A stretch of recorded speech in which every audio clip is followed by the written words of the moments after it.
What's up, guys? So today we are revisiting a video that I made a year ago. I did 9mm versus 10mm, and I wanted to redo the video because, you know, the barrel lengths weren't the same. I was using arms core ammunition. You know, it just wasn't really thought through. I just kind of went outside and did it for fun. But now I decided to revisit it, and we're going to try to make it as fair as we possibly can today. Okay, so we got Underwood ammo. We've got 9mm plus P, 124 grain full metal jackets. They are traveling at 1,225 feet per second and have a muzzle energy of 413 foot-pounds of energy. And for our 10mm, we have 200 grain full metal jackets, and their muzzle velocity on the website says 1,250 feet per second and a muzzle energy of 694 foot-pounds of energy. Okay, our bullet weights. Went with 124 grains with the 9mm and 200 grains with the 10mm. 9mm, your average bullet weights are 115, 124, and 147. 10mm, your average bullet weights are 180 grains, 200 grains, and like 230, 220 grains. So I just went down the middle and picked the middle ground on each caliber and went with 124 grains on the 9mm and 200 grains on the 10mm. So like I've already repeated a million times, trying to make this as fair as possible. So for the 9mm, we're going to be using this high point 9mm. I'm just joking. We're not going to use that thing. Okay, so the guns we're actually going to use are a Canik TP9 SF 9mm and a Glock Gen 4 Model 20 10mm. The barrel length for the Canik TP9 SF is 4.46 inches, and the barrel length for the Glock Model 20 is 4.6 inches. So the barrel lengths are almost identical. Okay, now for our targets. First, we're going to see how many gallons of water each caliber will go through. Next up is some wood. Each piece of wood is 1 inch thick. I've got them vice gripped together. We'll shoot the wood and see how many pieces each caliber goes through. Then we're going to shoot a piece of steel. This piece of steel is 3/16 of 1 inch thick. And then last, we have cinder blocks that are a little over 3.5 inches thick. We'll shoot them with each caliber and see how many rounds it takes to bust them in half. Alright, first up is the 9mm.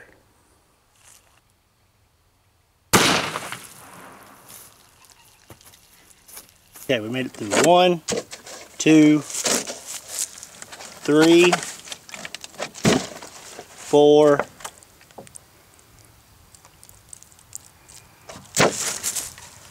5, 6,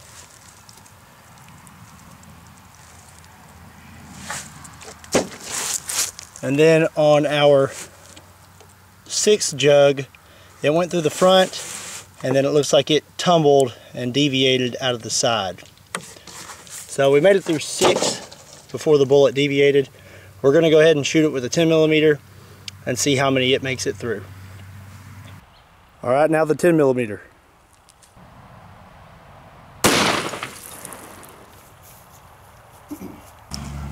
Okay, 10mm. Obviously we went through 1, 2, 3, 4, 5, 6, 7, 8, 9, 10, 11, 12, and 13, and there were no more water jugs for it to go through. So you could say this test isn't complete because shot with a 9mm and it tumbled out the side, but I went ahead and shot the 10mm because otherwise I wouldn't have had enough jugs to shoot the 10mm. But what I want to show you is this. Here are the first two jugs for each caliber. You can see the entrance hole for each jug is pretty much the exact same. Now here's the last jugs that each caliber went through.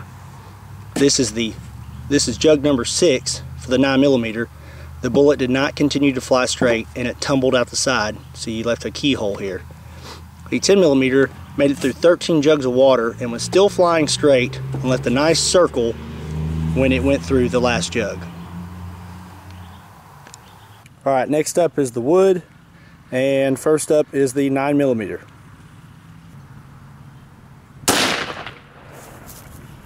Alright, we got 1 piece, 2 pieces, 3 pieces, 4, 5, 6, 7, 8,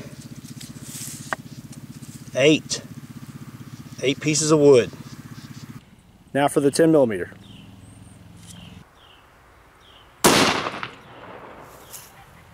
Alright, 1, 2, 3, 4, 5, 6, 7,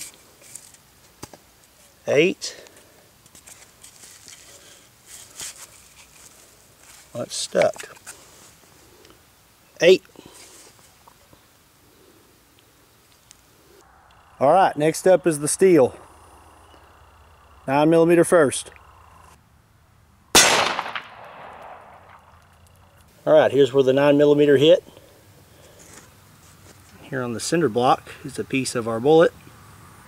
And you can see it left a little bulge in the back here. Alright, up next is the 10mm.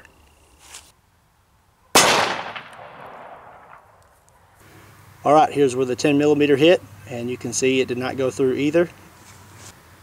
But it did leave a bigger bulge than the 9mm.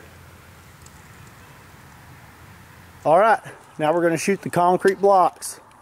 First up is the 9mm.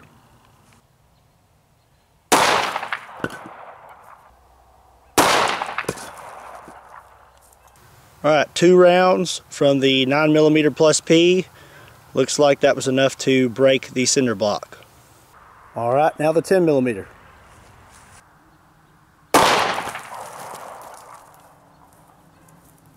That was pretty sweet, but I hit a little high. So let's do it one more time, a little lower.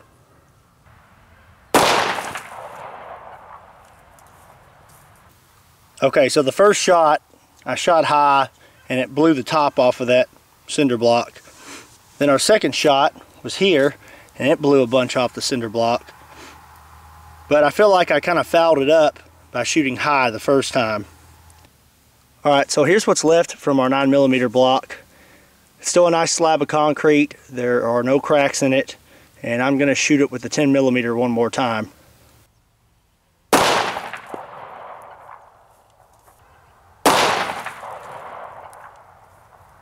So the 9mm took 2 rounds and the 10mm took 2 rounds. But the 9mm, it knocked it over that second time and it just kind of broke in half. And the 10mm on the second shot blew it to smithereens.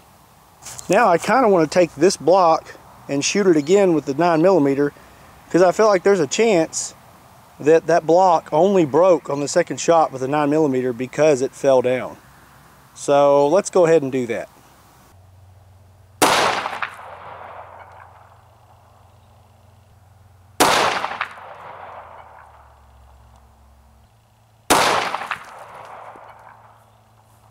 Okay, so different results that time. It took 3 shots and it blew the whole side off of that cinder block. That was pretty cool.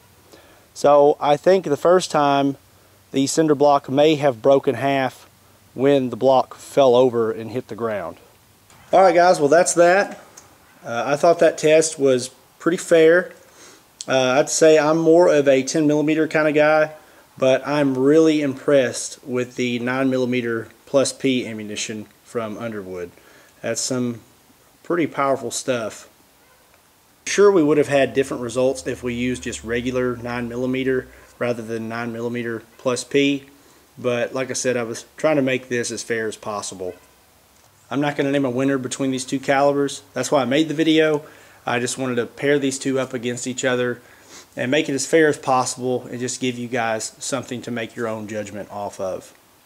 Also wanted to tell you guys that I am redoing the barbell weight video where I shot a weight from a gym with different pistol calibers to see if it would stop them.